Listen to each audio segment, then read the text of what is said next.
Hello, everyone. We're just a few minutes behind going live here this morning.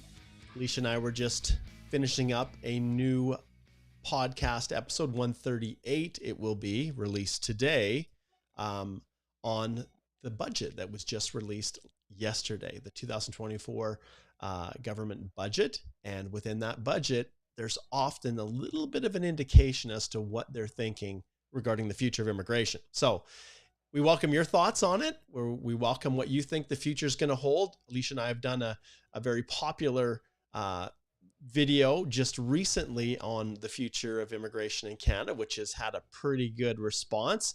At this stage, I think we're up to about almost 25,000 views. So that makes us happy. We feel like our message is getting out there. And this beautiful Wednesday morning, it's April the 17th. And we had a little snow yesterday here, Alicia, and there's a skiff out there this morning, a little skiff of snow out there on the street, which I'm sure will be gone. But what is new in your world?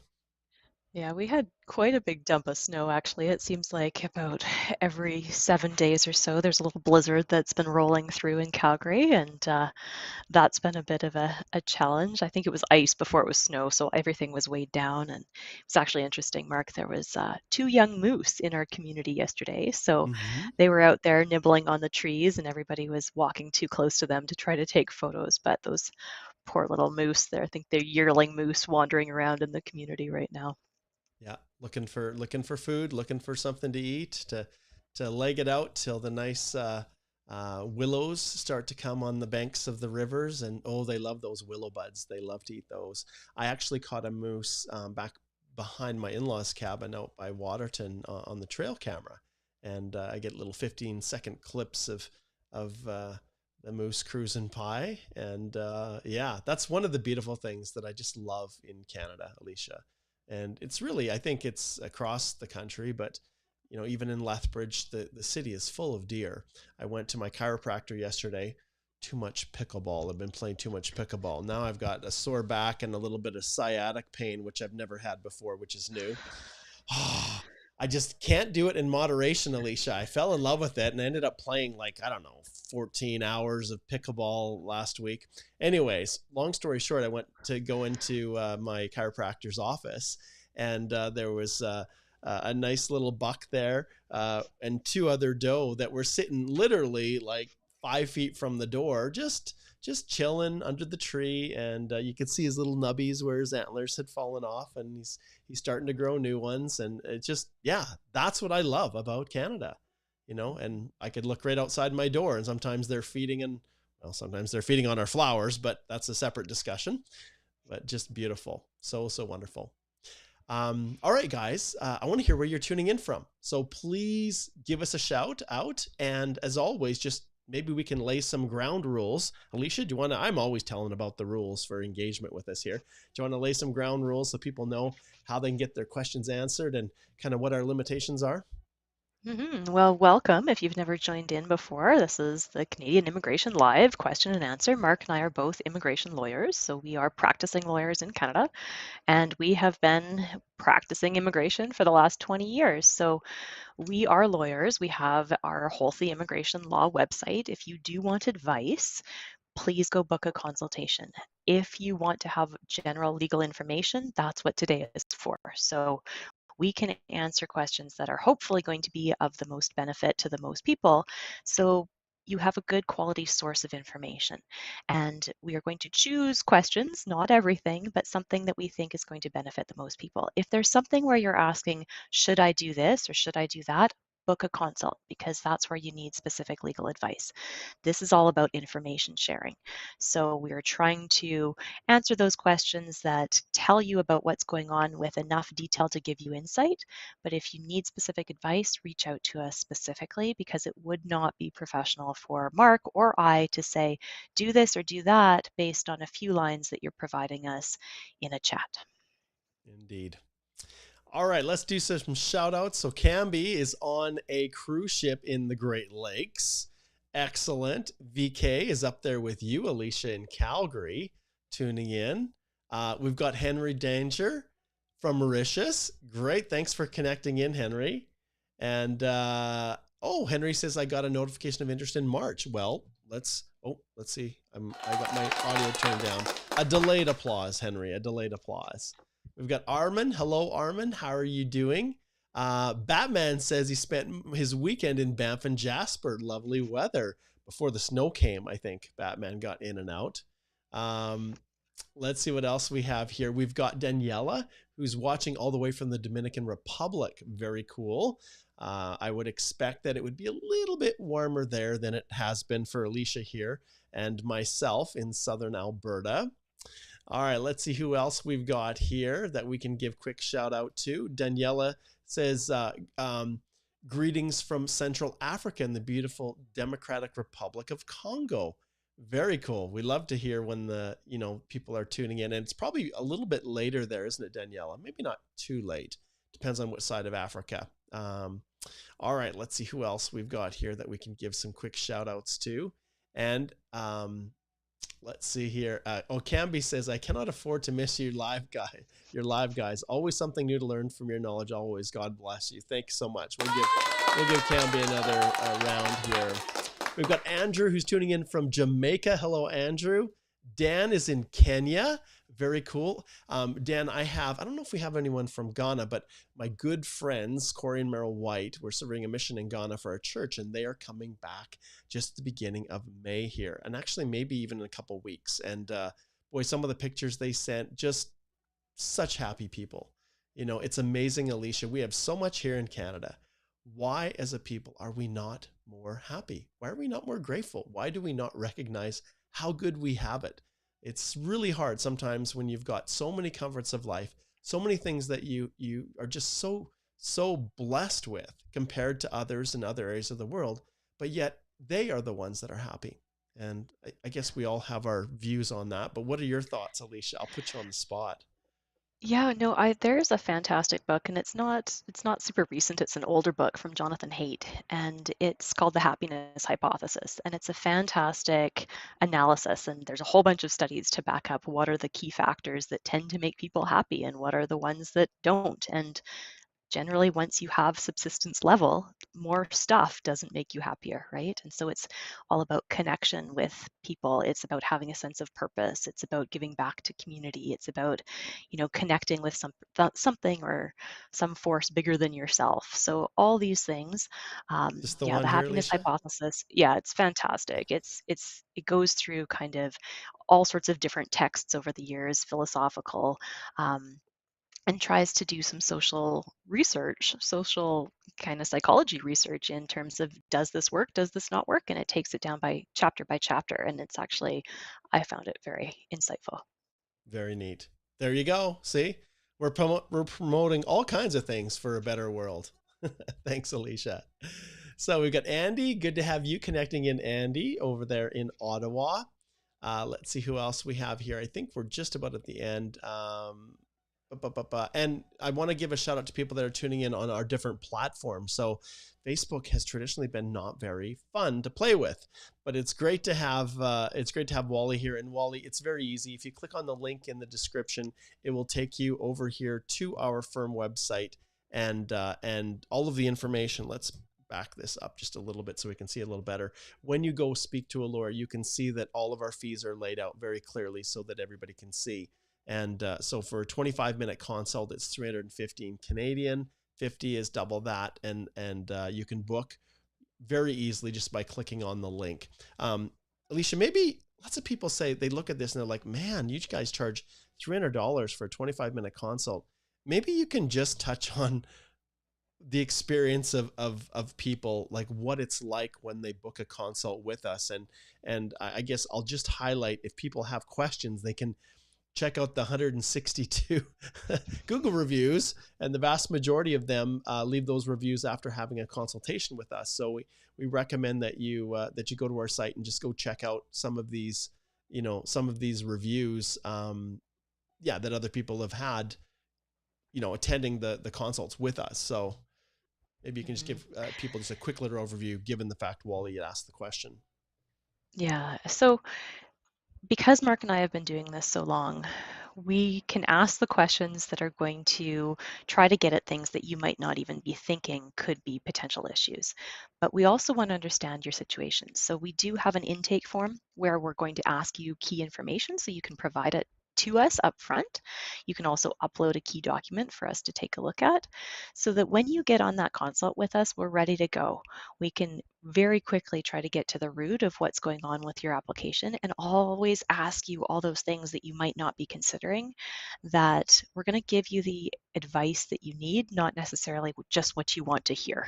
And so that's why it's a value. We really want to be helping people make the best decisions for their life and their circumstances, and not just trying to tell you something that you want to hear so that you hire us to do your express entry application.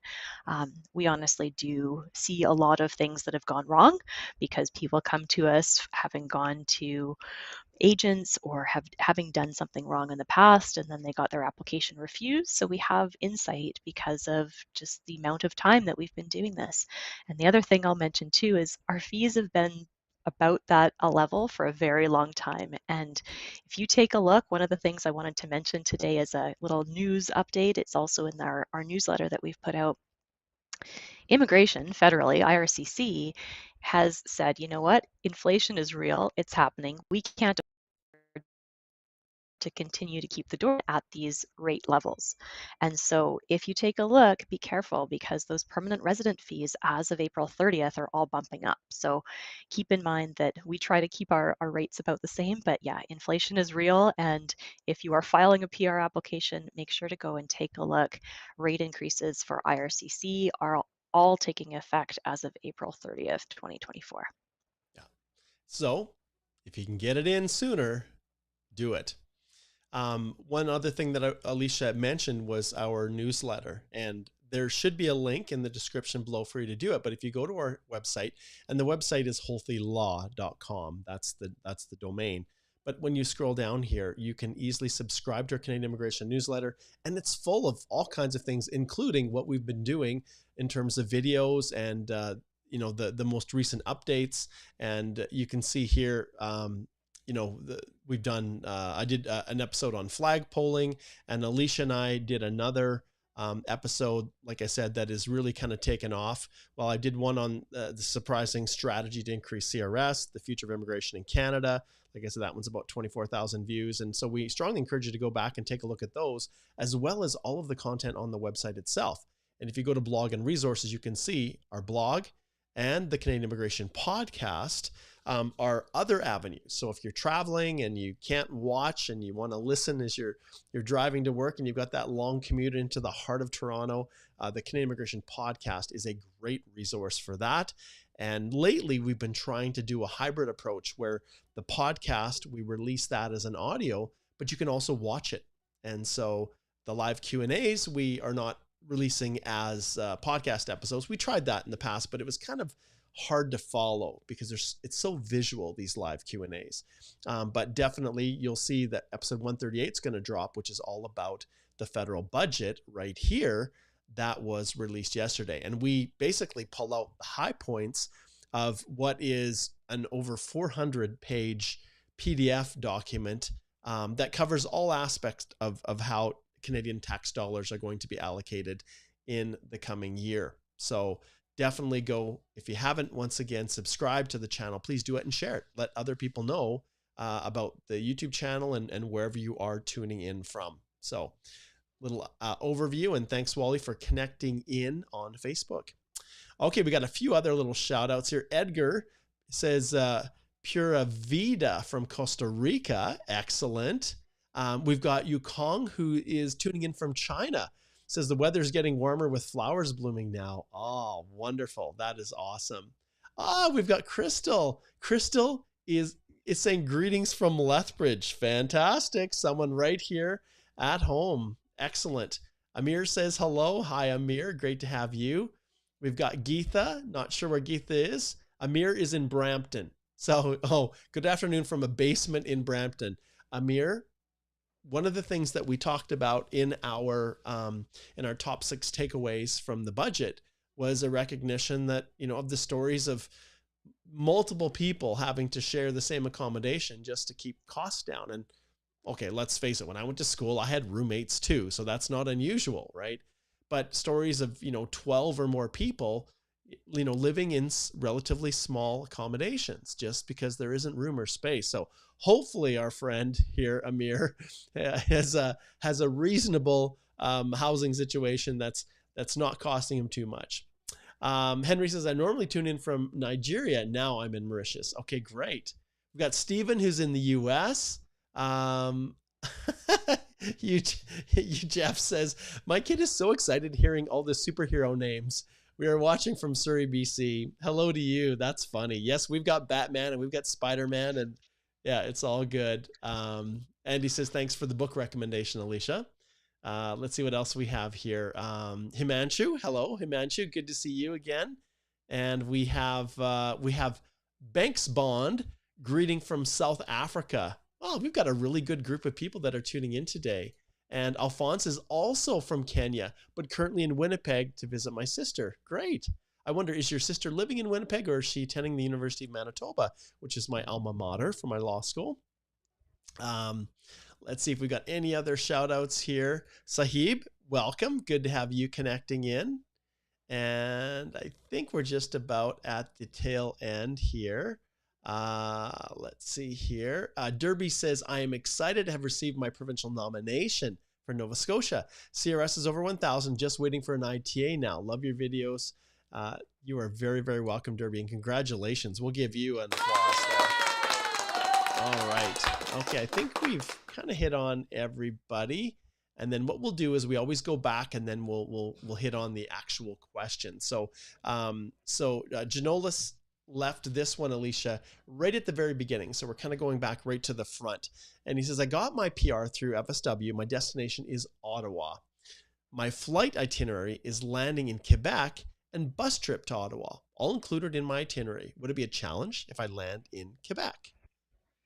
Yeah, and so technically you can enter the country anywhere, but it is important that if you are filing an application through Express Entry, of course, you have to have an intention to reside in any province or territory other than Quebec.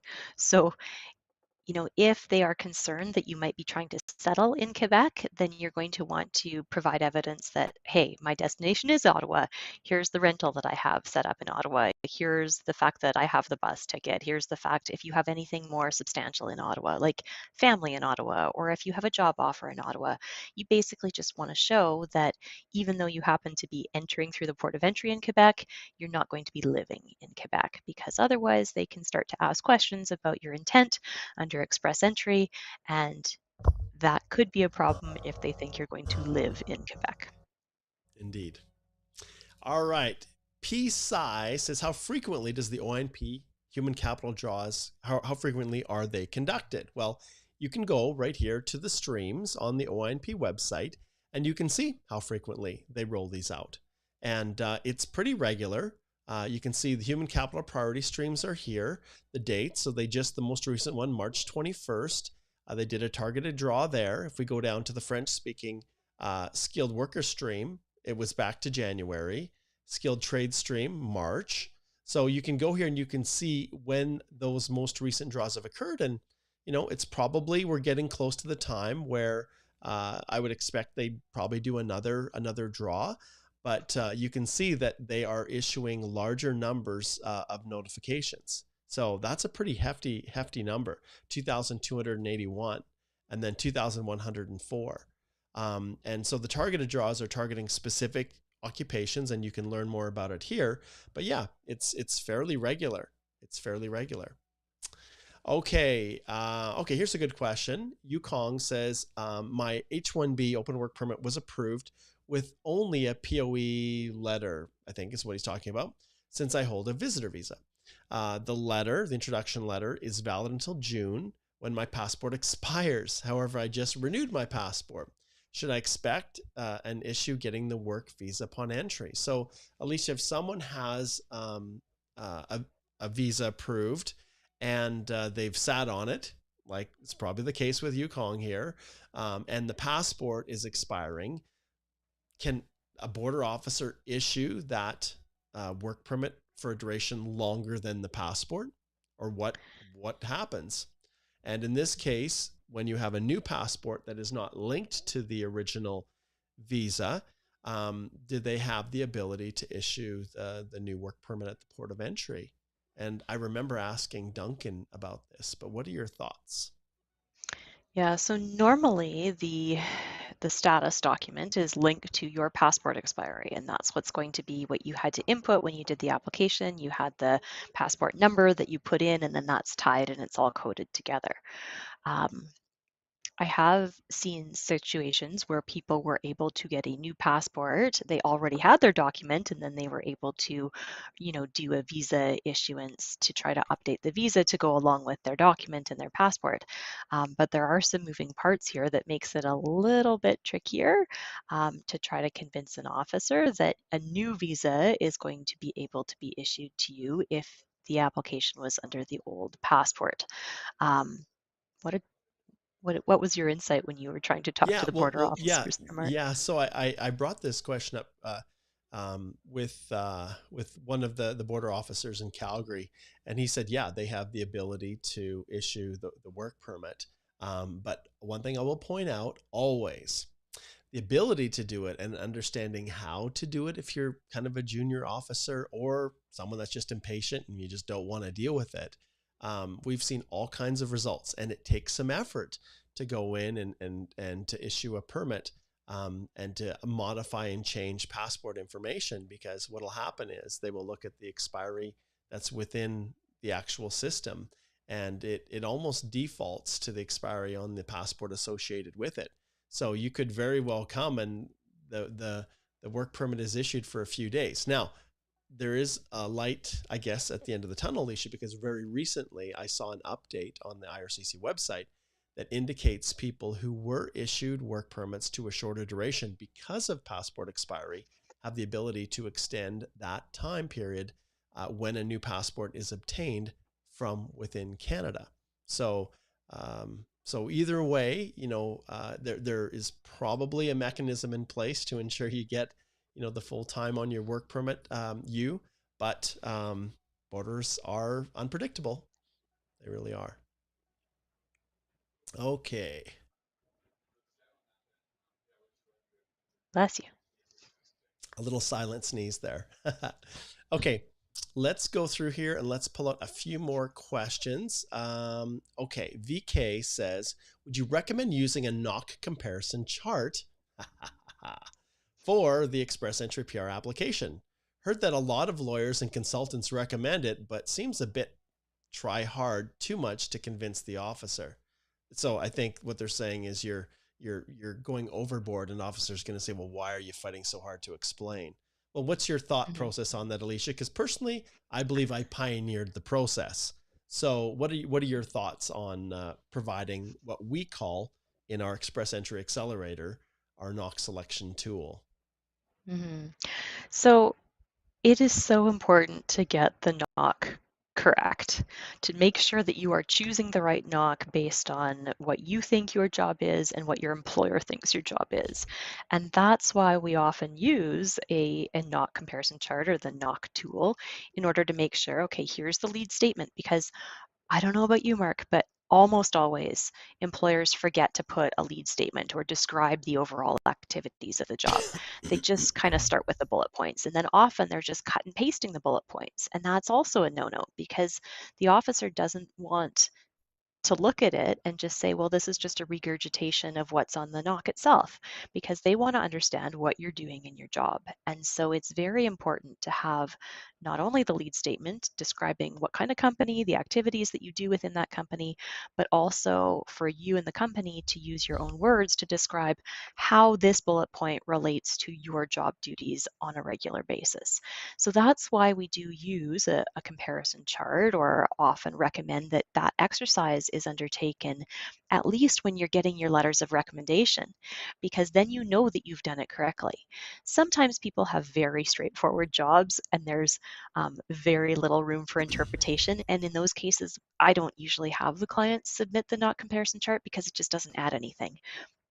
But in some cases, there are particular knocks where it could go one way or it could go the other way. Some of the data scientists, some of the um, some of the NOCs that were bifurcated. They used to be under one stream under the old NOC 2016, and now they actually kind of were amalgamated into different streams. And sometimes in those cases, it's really important that you make sure that you discuss why it is one of the NOCs and not the other one if you've got related duties or duties that kind of overlap both of them.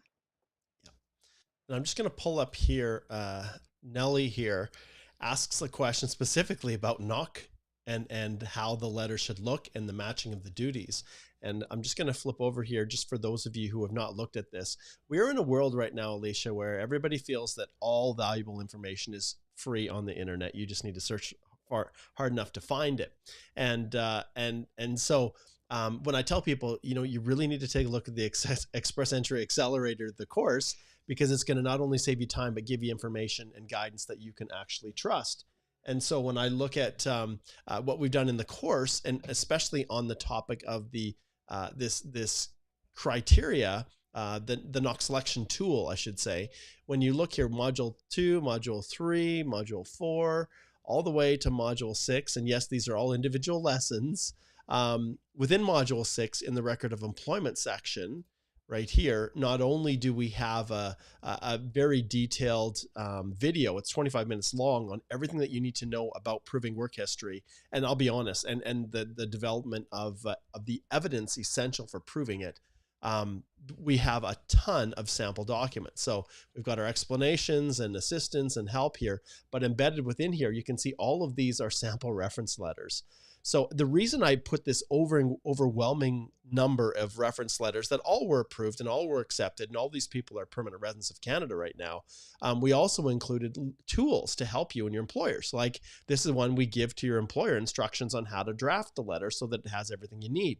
There's nothing worse than sending instructions to your employer or asking them to do a reference letter, and then it's missing the essential pieces or components that IRCC wants to see. And so, and of course, we have our NOC selection tool. We've got a template that we use as a sample of food service supervisor, but a template that we then use in our letters of explanation. Like Alicia said, I use it a lot within IT, I find, Alicia, or more technical occupations where it's not terribly intuitive that this very technical job description actually matches up with the more generic job. And so if we look at Nellie here, example saw this. Okay, I don't know what this is, but anyways, I think I understand what Nellie's talking about. So the real job duty. So this is in the NOC 2021 job description. I think it covers mail answering. Okay. And then on the letter, it has something a little bit more generic. Provided various administrative support by handling incoming written inquiries, coordinated and analyzed, something like that. So the question here becomes, and Alicia pointed it out, you do not want to just copy and paste those duties. Immigration will look at that and say, what? Like, is this legit? And so Alicia, something like this that Nellie's addressing is perfect for us. We deal with this with clients all the time in our consults, and it forms a big part of our of the Express Entry Accelerator. And those of you who want to subscribe, next Tuesday or next Wednesday in the evening, I'll be doing another masterclass. But we'll get to that in a second. So, Alicia, what are your thoughts on this? Yeah, and so just so people understand, you can buy the course, you can go through the course and have the master classes, and sometimes that might be enough to get you through. But you can also hire us to go through directly and go through everything with you. And what I normally do is I will sit down with somebody's resume and talk to them and say, okay, what are you doing? What job duties? And let's draft that letter so you can send it to your employer. Your employer then puts their input in there to make sure that they're wording it the way they normally do with their HR practices, that they're in agreement about your characterization. But then we have a really high quality document that everybody has looked at and understands and thinks is in agreement with, because there's nothing worse than employers trying to use fancy language to inflate your job duties, or you trying to use fancy language to inflate your job duties when the answer is, I'm really answering the mail. So you do need to be careful that you're not misrepresenting, that you're being honest, that the job duties that you're claiming are ones that you're doing regularly. So those are some things to consider when you're looking at those employment reference letters, because you usually only have one shot, and it's usually the employment letters of reference or claiming the right NOC where applications tend to fall down. And yeah, I'm going to flip over here, Alicia, just to my ugly mug here. And so I had the people who attended the class last week just give me some comments. And so these are some of the comments. So Tom Davis says this class is fantastic. I wasted so much money with immigration lawyers. Hopefully not us.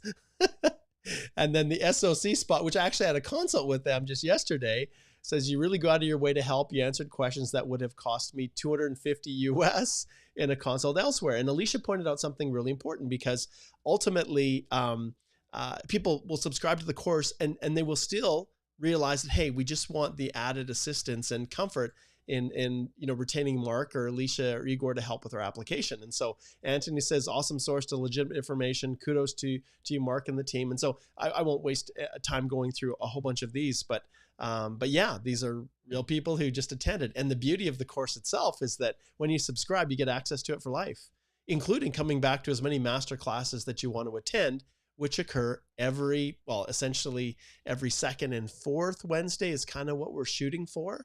And so when you go to the link below, you can actually, you can see we're working on a few other courses here. We're revamping some of them because the government's always changing stuff and we don't want to have courses out that are outdated. But when you connect in to the link in the description below for the video here, you get access to a whole bunch of information, including a complete breakdown. We've got of each of the steps, a little bit about me, people that have taken the course, obviously, and then a breakdown of every lesson. So you can take a look at it. And like I said, we try to do it every bi-weekly on the Wednesday from 4 to 6 Mountain Time. And we have a class where people can go in, post their questions, and then I answer them in the next master class. If people weren't able to make it, I'll go through and pull those out. And yeah, it's just a whole lot of fun, Alicia. I just love doing it. And there's nothing better than being able to help a large group of people all at once. And you guys all learn from each other, just like you're doing right now. Who in their right mind goes to YouTube and watches a 1 hour long live stream that covers every kind of aspect of immigration? And it's just all over the map. But yet you guys are here. Why? Because you learn from the questions that other people ask. And I get to give you shout outs too. So Mateen over in Kelowna, how are you doing? So it's a live and fun interactive process that both Alicia and I really, really enjoy. Okay. On that topic, as Steph says, hey, Mark and Alicia, new here in Alberta from Ontario. Hope you can give more info on the rural renewal stream. Well, ironically, I'm doing a presentation tomorrow evening here in Lethbridge with the head of the Lethbridge rural renewal stream. And he and I are co-chairs on the Lethbridge Immigration Partnership, or the local immigration partnership here, the employment working group. And we're doing a specific topic on the Lethbridge rural renewal stream. And the one thing I'll tell you, Steph, is it depends on where you live as to what the requirements are for the community. Some communities restrict to certain occupations and industries like Lethbridge does. Others are more open. But one thing we have seen just recently, and this is something that I've included in my in the PowerPoint presentation that I have ready for tomorrow, is that Alberta has just recently announced some more stringent requirements for employers to make sure that they're legit. And unfortunately, when there are fewer and fewer options available for permanent residents, sometimes you guys will associate with other helpers, we'll call them, who have creative ways of trying to get you PR that may or may not be entirely legitimate. And so Alicia and I met with probably 80 to 85% of the communities on the list for the rural renewal stream a couple months ago now. We did a little Q&A and we talked about how they can protect themselves from fraud, how, strategies for improving the way they run their programs to make sure they're targeting people that are actually going to stay in the communities. And that's what it's all about.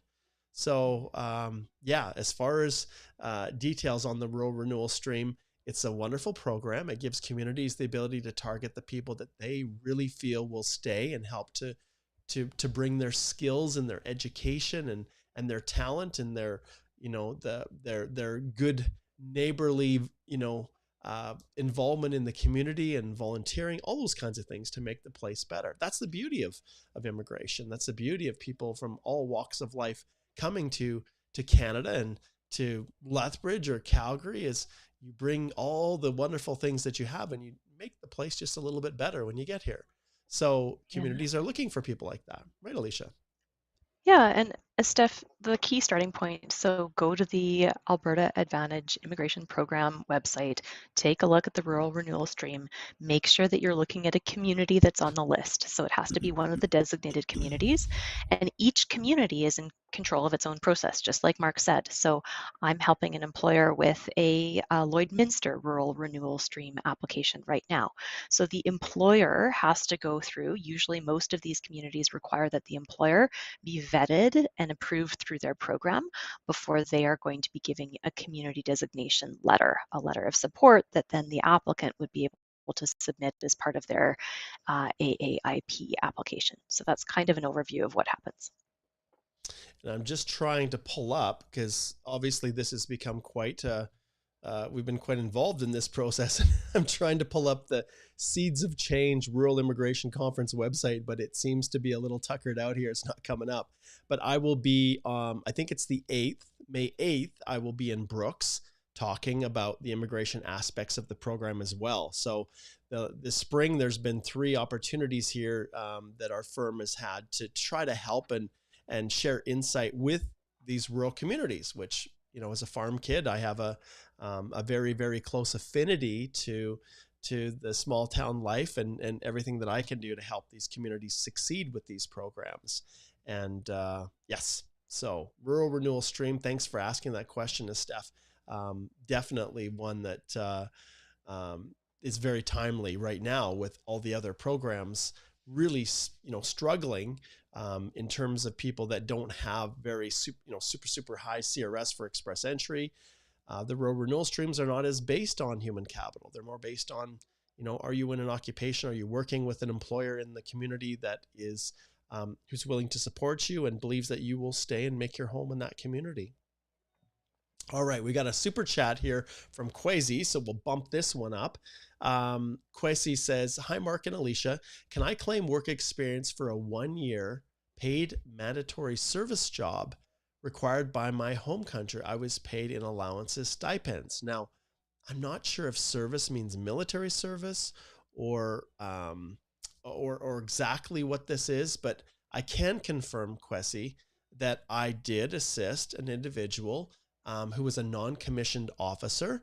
I think it was, I'm trying to remember if it was Korea or Taiwan. I can't remember what it was, but we were able to secure, you know, the points for work experience as a non-commissioned officer. And in the end of the day, he's a permanent resident now. So, Alicia, do you want to just touch briefly on the requirements in terms of work experience and foreign work experience? So the main minimum requirement for foreign federal skilled work experience is that you do have 1 year continuous, so 52 weeks of paid employment in a particular NOC that is a high skilled NOC. And so of course you've got to make sure that you're getting proof from your employer, whoever that was, that you were employed, you know, what your job duties were, your start date, your end date, the fact that you were paid. And so you've got to prove somehow if you've got your stipends, if you've got your bank statements, if you've got tax documentation, make sure that you've got that, and some sort of letter from a direct supervisor, HR manager, somebody within the organization who can attest, yes, this is what you were doing while you were working there. The other thing too is, of course, if it is a government or a military organization, that all has to be disclosed as part of your application, and they want to know details about where were you, who were you, if it was military, who were you, you know, your commanding officer, was there ever any active combat, where were you deployed and stationed, those kind of things as well. Exactly. I'm just going to slide over here. As I was indicating, I just did a few couple little searches, and yeah, I'm trying to figure out why the Seeds of Change, that website is down. But the event tomorrow, if you are here in Lethbridge, the CPHR Alberta, it's kind of an HR after hours is what they call it, filling job vacancies and the immigrant programs and resources available in Lethbridge. And like I said, there's Mike Prosu, who's kind of the head of the Rural Renewal Stream, Erica Lauer, who is an HR manager with one of the companies here in town that benefits from the Rural Renewal Stream, just explaining their experience, and then myself. And so basically what I'm going to be talking about Mike's going to talk about the Real Renewal stream, and Erica is going to talk about her experience with Southland trailers. And then I'm going to cover, well, what if you don't qualify for the RS? What other options are available? So those are, this is going to be one of the few in-person events, Alicia, as well as Brooks. Both of those are in-person conferences, which I don't do a lot of those. Igor and I earlier this year did a special presentation here in Lethbridge as well for the Ukraine community.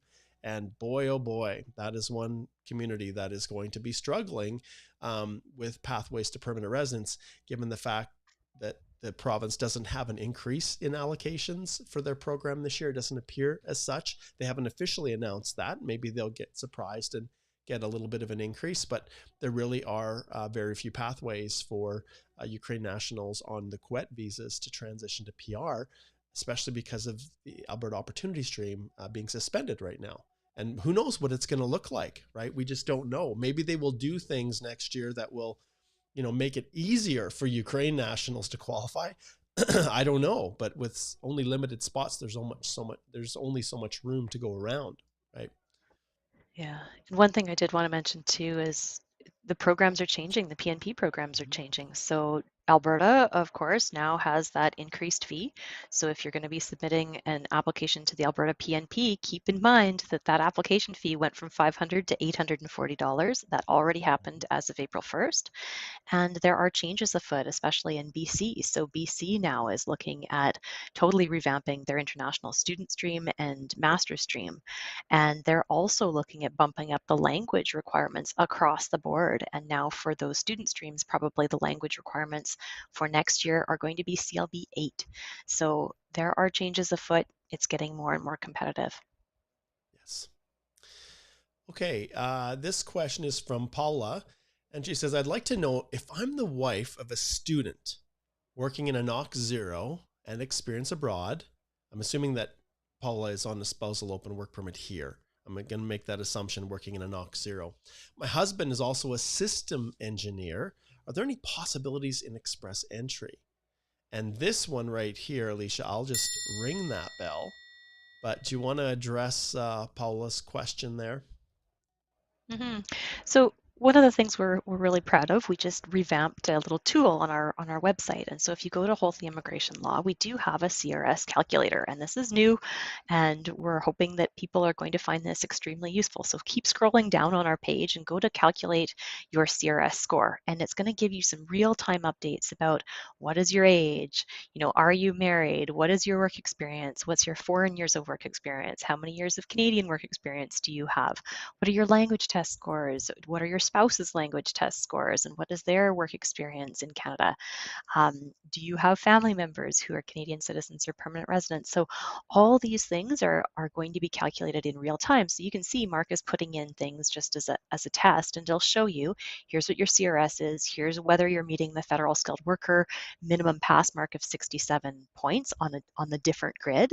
And then, if you don't have the 1 year yet of Canadian work experience in terms of a high skilled 52 weeks, 1,560 hours, then maybe you're not eligible yet for CEC, maybe you will be. It depends on whether your husband has Canadian work experience, whether that he's completed his actual program of studies. So there are a number of things that you can put into here to get at least kind of a ballpark assessment of what your CRS score is. And then you can take a look and say, well, are you on a list of one of the NOCs that could be eligible for a targeted draw? If you have 6 months in one of those targeted draws, then you're going to have a better chance at getting a federal ITA. So there are a number of things, but I would encourage you to try that CRS calculator on our website. And then if you need more advice, reach out, book a consult, and we can talk to you directly. All right. Okay, next question. This one is not from me, although it says it's me. It's from It's Me. And it's a question for Alicia. I got my PR dual intent LMIA. I have a valid post-grad work permit. 1 year working with the current employer. Do I need to wait until the closed work permit arrives, or can I do or claim the 50 points now?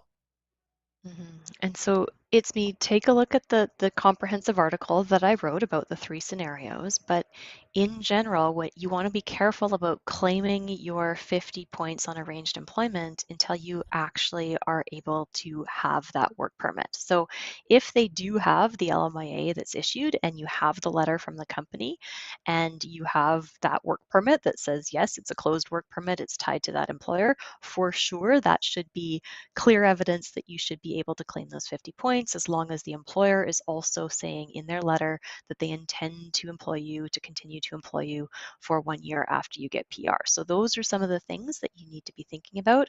Sometimes people try to claim those 50 points early, hoping that that work permit's going to be issued. And depending on your scenario, that may or may not be risky, right? You want to make sure that you're Yeah. not in a situation where you're going to be misrepresenting the situation. Yeah.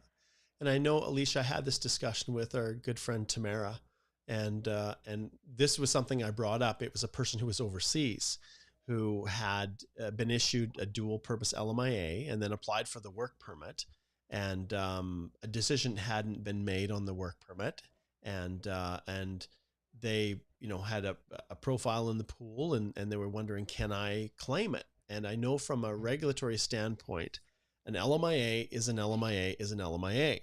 So the regs don't distinguish between a permanent versus a dual purpose versus a work permit only LMIA.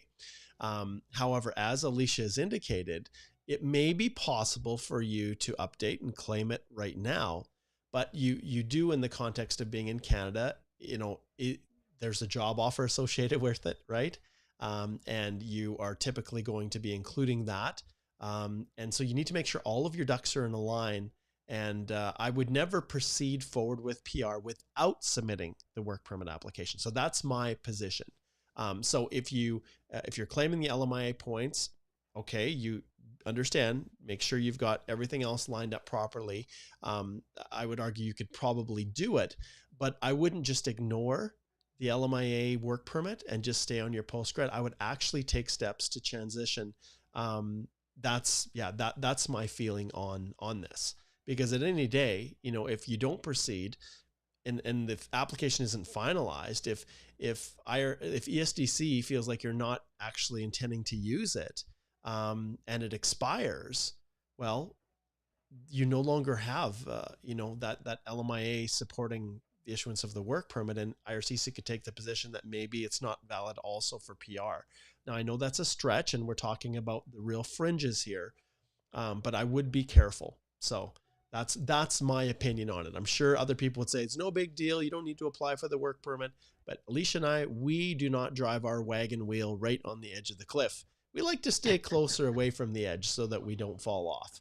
And I'd rather advise it's me to be cautious, to apply for the work permit and move forward accordingly, than to not worry about it and hope your PR is approved and just stay on the postgrad so you've got flexibility, which is really, I think, what is being asked here. So that's my thoughts on that, Alicia. Okay, here's one for you. We'll shift gears. Aram says, my visit visa application was refused 2 times. Please advise me for the next step. And so, this is a perfect situation where, we don't know anything about why you were refused twice. We would really hope that people come to us before they're refused twice, because it's much easier to try to tell you about the requirements for what is a temporary intent and what is immigration looking for in terms of you proving that you have ties to your home country versus too many pull factors in Canada. If you've put prior applications in and both of them were rejected in the past, what was it? What were the reasons for the refusal? Sometimes it's important to ask for your GCMS notes, or even at least the notes for the officer on the file, to try to understand a little bit more about what was going on. But also, once you have those 2 refusals, it's harder to try to get another application approved, because normally they will take a look at the pattern of what your history has been with immigration. So book a consult if this is something that you want to pursue, and take a read of what is required when you're looking at temporary intent, because often immigration just doesn't believe that the reason that you said you were coming is the reason that you will come. Or they think maybe that you have pull factors in Canada, like you have family in Canada, or you might want to stay longer than your visitor visa was approved. So those are some of the things that IRCC is concerned about. Yes. Okay. Let's see. Next question here. I will we'll tackle this one from Andy. Andy's a consultant out in Ottawa. He says, if a student takes one course in the last semester and did not pass that course and takes it again in the next semester, can the student still be eligible for a post-grad work permit? This is one, Alicia, I don't have an answer to this one. I'd have to look into it. But so essentially we know that in the last semester, a student can take less than a full-time load in order to complete their studies. So IRCC has indicated that. But if they fail, they don't pass it, and they have to come back the next semester to retake the course. What impact does that have on the eligibility for a post-grad work permit? So I don't know what your thoughts are on that, Alicia. Yeah, there's a few moving pieces, Andy, because of course you have to maintain your valid full-time student status. And so the argument here will be, can they prove with their school that they're still a valid full-time student in order to make that application for a PGWP? Because if you are no longer a valid full-time student, you can lose you're not complying with your study permit conditions. So that is the risk. The other thing is that sometimes you can get a letter from the school saying that it was a break of less than 150 days, and so you're still within that 150-day window in order to complete the second course. But there is for sure risk here also, because they are tightening down on who can claim for a postgrad work permit depending on the program of studies, and that's something that's going to be evolving. So make sure that you're taking a look at the updated program requirements for which programs of studies and which graduation dates and the changes that are starting to roll out with PGWPs. All right, I'm going to pull this one up from Karen. Karen was asking questions in the live that I did. Maybe it was flag polling. I can't remember which video I did, or express entry. Maybe it was an express entry. I can't remember. Anyways, the question she has here is that she's got a friend who will be starting May 2024 2-year postgrad certificate from the Alberta Red Deer Polytechnic. Is he still eligible for a 3-year postgrad work permit? So maybe Alicia, let's just walk through, just for the purposes of the designated learning institutions. Let's just walk through the process of how we arrive at this answer. So I'm going to go to the designated learning institution list. I'm going to select the province of Alberta. I'm going to go to, and in this case, it's Red Deer. So I can search probably with Red Deer. And then we're going to the Polytechnic. So let's see if we don't want to bypass it. Okay, so Red Deer Polytechnic in Red Deer, right here. So offers postgrad work permit eligible program. So yes, so this is one of the things, and this is obviously updated, last updated 2 days ago. So we know that this list is current. And when we go here, we look to the fact that, the Red Deer Polytechnic, which I think is Red Deer Community College. I had many battles on the volleyball floor with Lethbridge College, Red Deer. Let's face it, they were always better than us, and they typically squashed us. But every once in a while, we had some pretty good games against them. And I remember in the final year when I played, when I was the captain of our college team, we managed to climb to the ranks of 5th in the province, which was quite the feat, because generally speaking, we never made it very far. But Red Deer was always the creme de la creme. In fact, I remember Murray Grappentine and some of the other guys actually went on to play on Canada's national volleyball team. And so I could say, yeah, Murray Grappentine totally stuffed me every time I went to hit a ball through the middle of the court. Anyways, so, but he was like 6'8", and I was 5'11". So every once in a while I squeaked one around him. But when he's like, his waist is basically over the net and he's blocking 3 feet into my court, there's not a lot of room to get around. But anyways, that's just some volleyball talk. So yeah, so Alicia, I don't see any reason why in this situation that this individual with a 2-year postgrad wouldn't get 3 years. What are your thoughts? Yeah, so take a look. If you go to the Mhm. IRCC Work in Canada after you graduate, who can apply? So right now, as long as they have their valid DLI, it's PGWP eligible. The program that they're taking is not one that has a Study in Canada scholarship. It's not an English or a French language program. It's not done through distance learning. You know, be careful about curriculum licensing agreements. So those ones are not going to be eligible.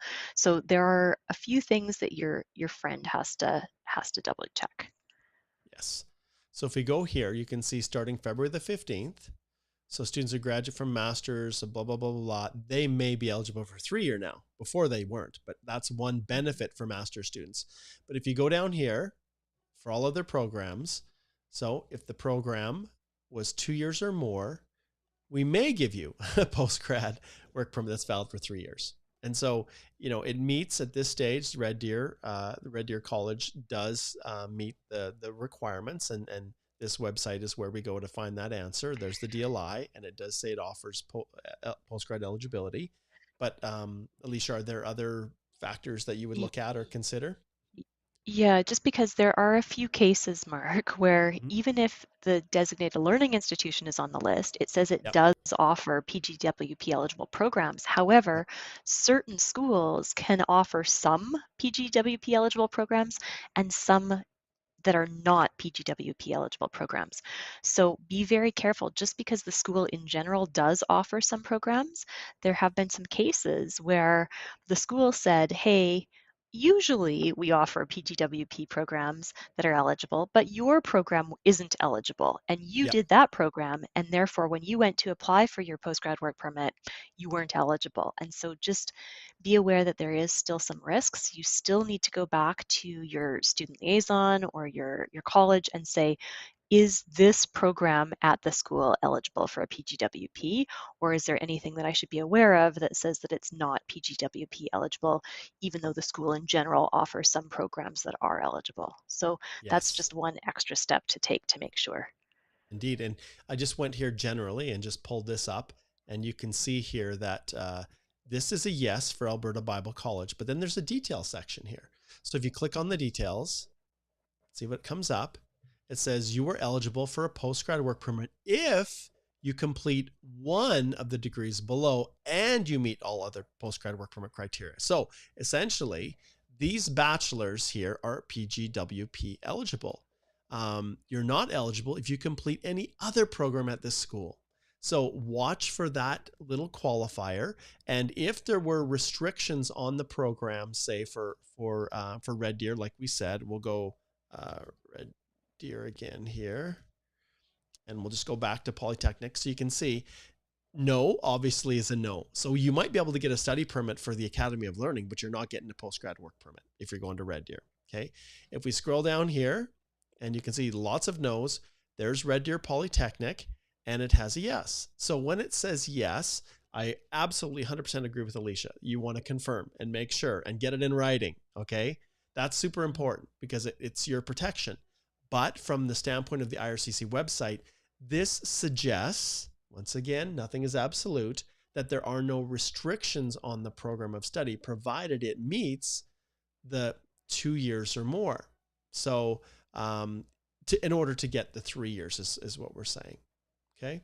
So we probably could have done a whole video. Maybe we should do more shorter runs on this specific topic. But yeah, Karen had posted I'd say about 20 times in my last video this question, and I said, hold off and wait till Wednesday, and then I'll answer it then. And so there you go, Karen.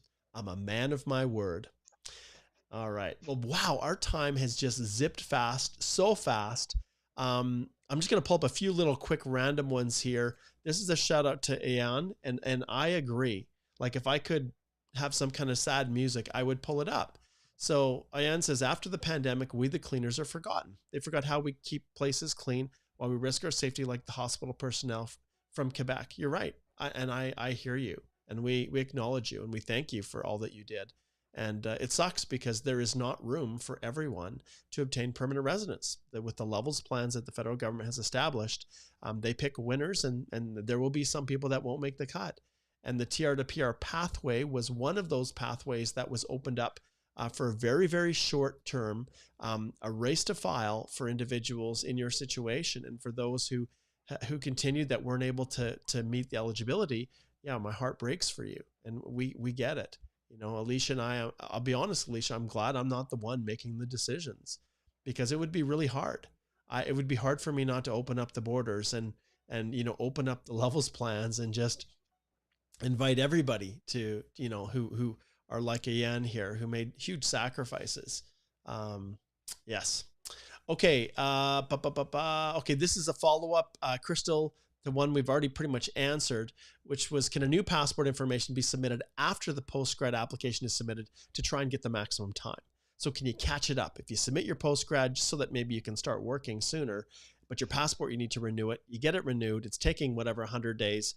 Is there a mechanism to provide the new passport and get it added in to get the full duration? Yeah, so look at the PGWP recapture of time, right? So normally you cannot extend a postgrad work permit. The other things they called extensions were actually temporary public policies. But if you do look it up, you say how to, you know, what happens if your passport expires, and then yes, you can. But, you know, in some cases, you're going to have to do a paper application. So Yeah. And this is the key. I had a consult with someone who did not file it via paper. So normally you can only apply to extend a postgrad if we tell you to do so. If this happens, you have to apply on paper to expend the postgrad, so it'll be valid for the full length it should be. And so I had a consult with someone who didn't. They filed online, and you know, the likelihood is that it's not going to get approved, that it's going to get rejected because of this policy. But yeah. All right, let's hit just a couple more here. Stephen says, what's the letter of employment, which is required in express entry? What's the difference from the offer of employment? So we'll answer that question, Stephen. And we see this sometimes popping up. There's the record of employment, there's the letter of employment, and then there's the offer of employment. And we see the letter of employment surfacing when people are claiming points for a job offer. So it always arrives when you have an offer of employment, that you've said, yes, I have a job offer. That's when it comes up. So how do you deal with that section within the, within the personal document checklist? It's covered in the course as well, but Alicia, how do you deal with that? Mm-hmm. So be careful that you are properly claiming your arranged employment points, right? So make sure that you're fitting into one of those three scenarios.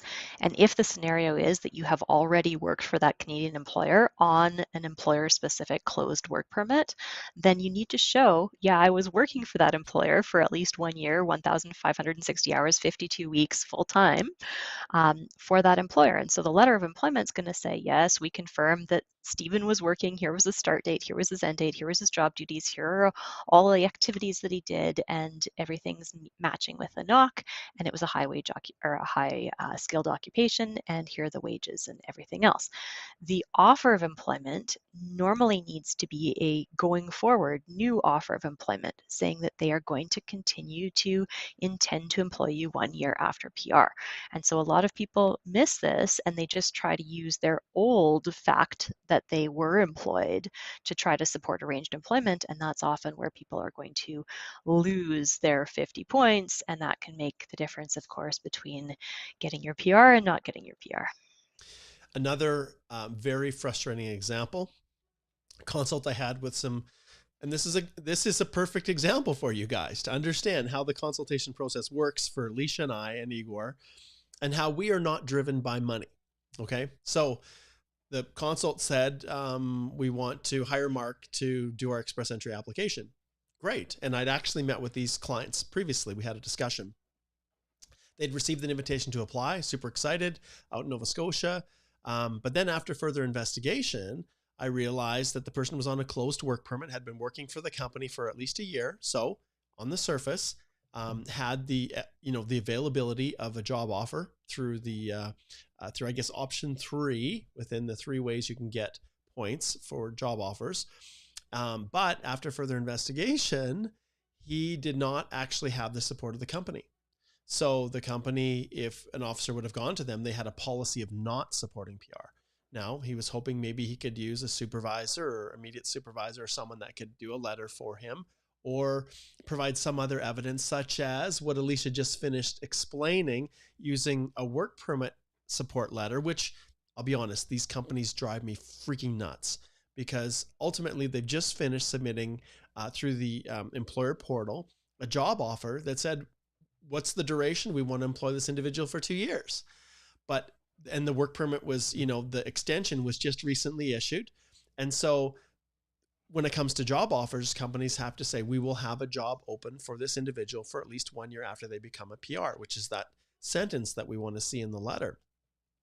Well, the company has a policy of not doing that. And sometimes the companies say, well, there's a risk of potential employment liability. Are we creating an obligation that would appear to be a fixed term contract of employment when we say we will have a job available for 1 year following the issuance of PR?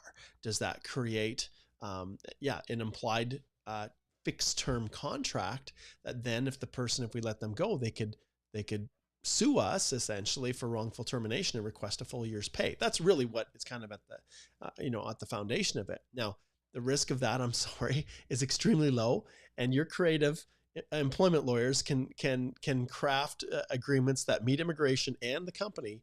But what companies also understand, and sometimes works in the background, is that they know their work environment isn't super great and that they have a terrible track record of actually keeping people. And when they get PR, they leave. And so sometimes companies, that are maybe not great at retention, just accept that fact, and they just don't support PR because they want to keep people as long as they can before they leave. So I just throw that one out there as a practical example. And we've got lots of these that happen, and rightly so. I was an employment lawyer with a large national firm when I first started my practice. And the reality is, the advice we gave was often a very cautionary set of, opinions. And if there was a potential that something could have been interpreted by the courts, and let's face it, the courts in Canada are very supportive of employees because of the imbalance of negotiating power within the context of employment. They tend to side on the side of an employee. So I totally understand it. But this is one of the things that that companies and individuals looking for PR, this is the push pull. This is where things sometimes don't align. Yeah, and I know we're over time. We've got to jump over to our next We meeting. are, But the yeah. one Wow, last it thing, is. Mm-hmm. yeah, the one last thing, there's somebody else who was asking about arranged employment and what happens if they lose their job. Can they just kind of ride it out and hope that nobody's going to notice? And this is a classic situation where you are at risk for misrepresentation, right? If you are trying to rely on something where you know that you've been let go or your company is no longer supporting your application under an arranged employment situation, that is a very good risk of misrepresentation. So watch out for that. If you have left your company, then your company normally has an obligation to tell immigration that person's no longer on our payroll, and there will be an ROE. So that's shared with the federal government. And so there is a high risk that immigration will talk to the federal government and realize through Service Canada, yeah, this person's not on payroll anymore. And if you have not told immigration, I left that job, or if you were doing a PNP application that had arranged employment, same thing. You just have to be honest to everybody. Yeah. And that's what I had to tell the client yesterday. I said, look, I can't act for you if you wish to proceed, because I know that the job offer does not exist. And so if you say, yes, you have a job offer, it can be seen as misrepresentation. And so you need to be very careful. I'll finish off with this last super chat from Banks Bond. And this is a reality. So this is a tough one. And I will ring this bell 100 times, Banks Bond, because that's really what, this is a perfect example of where Alicia and I really do our best work. So IRCC has requested a letter asking to show intent to live outside of Quebec, as my sister lives in Quebec and use her for express entry points. How to deal with this? So this is, as far as I'm concerned, this is an interesting request. Just to put things into context, any express entry candidate has an obligation to demonstrate they have an intention to live outside of the province of Quebec. Now, I've never seen an officer, Alicia, come up with this rationale as an indicator that maybe someone isn't intending to live elsewhere, because the 15 points that are given for having a sibling in Canada, well, the rationale for it is that if you've got a sibling, they're going to help you to settle. And if you have a sibling in Quebec, then potentially that may be where you want to go, because they're going to be in the best position to help you settle. So we don't know what you put in your application, Banks Bond, but these things are very serious, and there's a reason that they're asking. And so we would need a whole lot more information that you've provided here to give you any direction on how to deal with this. But how to deal with this, book a paid consultation. Reach out to Alicia or myself, and so that we can get the full picture. Because on the surface, just because you have a sister in Quebec doesn't mean that you have, that you have an inability to demonstrate an intention to live outside of Quebec. So it's just like an individual who is finishing up school at McGill, who is currently studying in Quebec. They still have the ability to demonstrate an intention to reside when they become a PR. And there's federal court cases on this actual issue. So I don't know, Alicia, if we wrap up on this, if you have anything else to add other than banks should really book a consult. Yeah. So in general, when I have clients who have studied or are currently living in Quebec, it is so important to be able to provide a client letter of explanation that describes how you're going to be settling outside the province of Quebec. And so, just like Mark said, we don't know what you put in your application, but it will be important that you respond to this letter right away, because they normally don't give you very long to do so. And you're going to want to have a strong argument built out for your intention to live outside of the province of Quebec. Yes. It's so hard, Alicia. There's so many good questions. As Steph asked another good question, would a 25-minute consult be enough? Do we send a document talking about our backstory, or it will be all in the meeting? This is a brilliant question. I'm going to give you one of these, because like if you're trying to tell me and explain your whole backstory, that can eat up a large portion of the meeting, but that is not how we operate. We send out a detailed intake form that allows you to give information to us so that we understand, generally speaking, where you're at, what your situation is, so that when we start that consult, we hit the pavement running right away. Now, with that being said, if someone comes and says, Mark, can you review my express entry profile to make sure that it's all correct? We do not do that. Mark, can you look at all these documents and determine if they work for express entry? No, we do not do that. That's a part of our full, our collaborative process that we do with our clients. And so we are limited to what extent we can do that. But yeah, that's a great question. And so, if you're once again, if you're wondering, okay, what is this like? And is there enough time? I encourage you to go and take a look at the Google reviews and take a look at, so this is Yasmin. Everything went smooth, comfortable, rest assured, blah, blah, blah. We got a whole bunch of stuff here. Very professional, confident, great listener, really patient, gave me all the possible, and this was a consult, scenario, solid advice about what could do, wasn't rushing to end the meeting when we went overtime, highly recommended. Although I will point out with Ari, that consult, I did have another one after him. And so I was able to go a little bit longer. Anna, her comments here. So you can just go and take a look at these. Okay. And, at the end of the day, you can look at those, and that's an indicator of people's experiences. And it's been still fairly recent since we started doing these Google reviews, but I find they're really helpful because at least they give people an idea of what to expect. All right. Okay, Alicia, we better wrap this one up. We're well into our strategy meeting, and poor Igor and Prem are waiting for us to join them. So thank you, everyone, for joining us. Your questions were fantastic.